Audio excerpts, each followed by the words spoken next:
So this video today is talking about highlighting addiction using the tarot cards. Now, I hope it goes without saying that I do not diagnose or define addiction. Rather, if it comes up in a reading, I will open that conversation with my client and highlight it as a possibility. Often this may be an addiction in my client or someone they know. And we need to be really careful with the word addiction because it's easy to think about drugs and alcohol, but actually work is a very common addiction, being a workaholic, spending money, hoarding, sex. There are lots of different forms of addiction. And lots of degrees of addiction. So I'm really cautious about this, but it is something that comes up quite a lot. My number one red light for an addiction is temperance. Temperance when it's in a good place, temperance when it's positive, is of course getting everything in the right balance. And so by its very nature, when temperance is in a difficult position or surrounded by difficult cards, because personally I don't read reversals, that is by choice. Sometimes in a spread I will have a placement for a card that is crossing. That would suggest the card needs to be integrated or understood. But if the most positive meaning of this card is everything in the right balance, then it seems logical to me that the most negative meaning of this card is everything is out of balance, which can often be addiction. Another way of looking at this card is I've had this card crop up time and time again for a spiritual awakening or an absolutely perfect moment. The problem with this is we can become addicted to finding shortcuts to that spiritual bliss or that perfect moment. One of the reasons I don't take hallucinogenics in my spiritual practice is I think it can be a shortcut to these sorts of experiences without teaching the tools of how to get there without the plant medicine.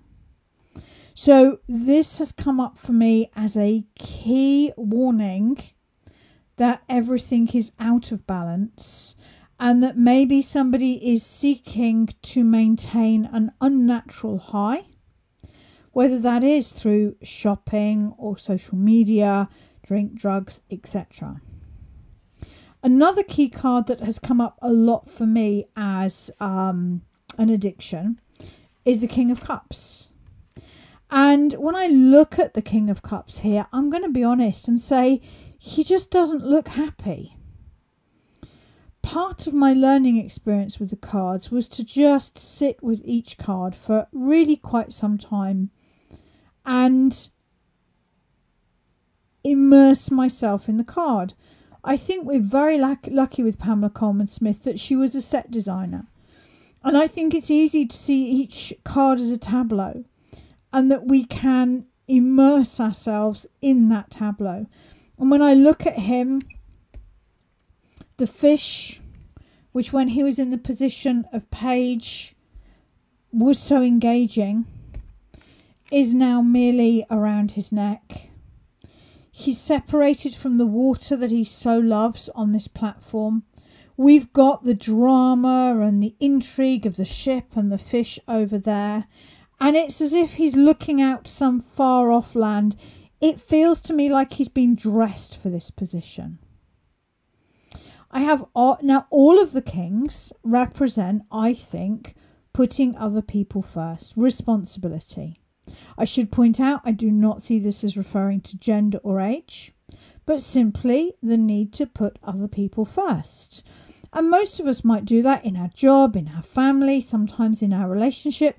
But you know what? We all need to be able to get back into the place of page. To be playful, to have fun, to be fickle. I have often seen the King of Cups as either a main wage earner in a family or a main carer in a family.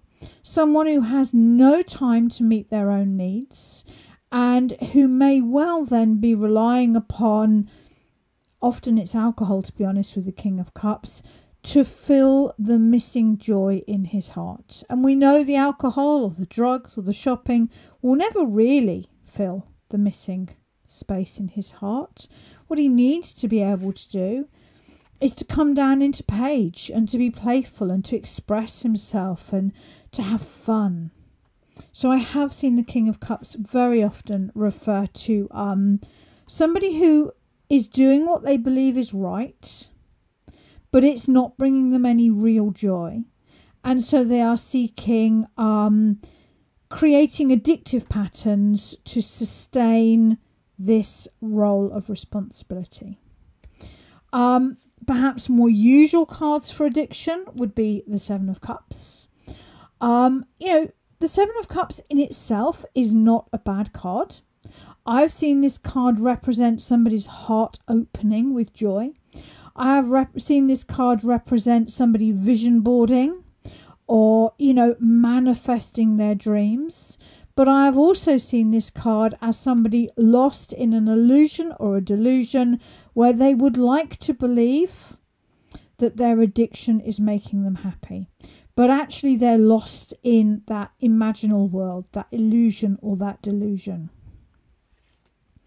And I think many of us would expect to see the devil here. The devil is being chained to something and not being fully aware of it. Now, very often this can be self-limiting beliefs. And in fact, for me, the most usual reading of the devil is excuses. Oh, well, I'd love to write a book, but I don't have the time. Well, I'd love to exercise, but, I don't. And those are excuses. So very often the devil will come up to represent self-limiting beliefs and excuses, but it can be representing something a little bit darker, like an addiction. Particularly, of course, if you're getting 2 or more of these in a smaller reading, and the question would suggest somebody could be masking their true feelings. Because that's what an addiction is, after all. An addiction is trying to fill a hole in our soul, as it were, with something that will never actually do the job. Other cards that can highlight a potential problem, much as in some ways I love the King of Wands, I think, like the King of Cups, he's not happy in that role. In fact, you can see him looking over to the side and starting to edge off his seat. So to me, both the King of Wands and the King of Cups, they will step into this responsible role and they will probably do an incredibly good job, but it probably won't make them happy. I have seen the Five of Cups represent addiction. It's less common. And very often, of course, it represents sadness. But how easy is it? And I'm sure, like me, you've probably eased into this at times of your life. How easy is it to get addicted to drama? How easy is it to get focused on that I'm a victim or I'm helping everyone else with their life and there's no time for myself? How easy is it to see problems instead of solutions? Sometimes I imagine this person has just kept kicking those cups over. They don't want to know what the potential is. They don't want to believe in a good future. They're quite happy there just kicking those cups over, lost in victim and melodrama. So this is a card to be cautious of. A classic workaholic card would be the Ten of Wands. I'm taking on too much, so I don't have to look at the future. Thank you very much. Particularly, I think there's a real resonance between these two cards of I will do anything rather than face where I am now and where I need to go. I will keep kicking those cups and making dramas and dramas, and I will keep on being too busy, and this is definitely something I am guilty of, so that I don't have the chance to look at my life more logically. Cards that aren't necessarily about addiction, but might highlight that there is a bigger problem at play. The Six of Cups can represent childhood wounds. Of course, it can represent, nostalgia and inner child work and all of those things. But when I look at these buildings and they seem to be curving around and blocking the view, I almost feel claustrophobic. There's no way out. And then the figures here, and don't forget there is a third figure there, they are out of proportion and slightly eerie. So if this is in a reading and it's not quite making sense, check in, see if the Emperor for the father figure or the Empress for the mother figure are there, and check in with yourself or your client whether this could be referring to childhood wounds. Now again, I never diagnose, I simply highlight possibilities, and if appropriate suggest that my client sees a medical professional. But I have seen the Nine of Wands numerous times now refer to PTSD, or perhaps more likely complex PTSD. Now I'm going to argue most of us are living in a state of complex PTSD. Modern life, particularly if you're working, if your money or your home is insecure, that does create a state of trauma. This to me is hypervigilance. And hypervigilance is a natural result of being on edge, unnerved, or having PTSD or complex PTSD. I have seen the Eight of Pentacles refer to somebody with either sort of hyper work ethic. If it was with the 10, we could definitely be looking at workaholic. It could also refer to OCD or a state of perfectionism. Because let's be honest, this guy's mastered doing the pentacle.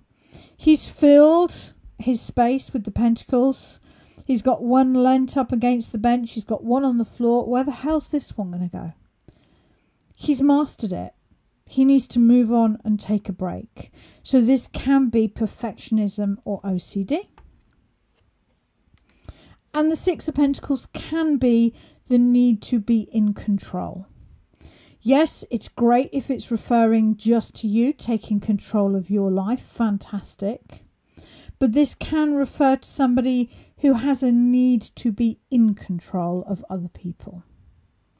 So, as always, I would say, of course, be very careful if you are moving into mental health issues. Always offer what the cards are saying. And my advice, if you're reading for someone else, is to offer what the cards are saying and ask them if it resonates. Does that feel right to you? Are you surprised? Were you expecting that? And remember to ask, if you're reading for someone else, is this helping? Because sometimes we may be getting a flow of information and we may be keen to share it with our client or whoever we're reading for, and it may not be something that they can process at that point. So if you're reading for someone else and it's by Zoom or in person or phone, read the room. Know when to move to practical advice. Know when somebody isn't ready to hear what the cards are saying. Because I think we always, whether we're reading for a friend or a paid client or a loved one, and of course when we're reading for ourselves, we do have a duty of care. So be kind, offer your reading, and check in to see if it's helping.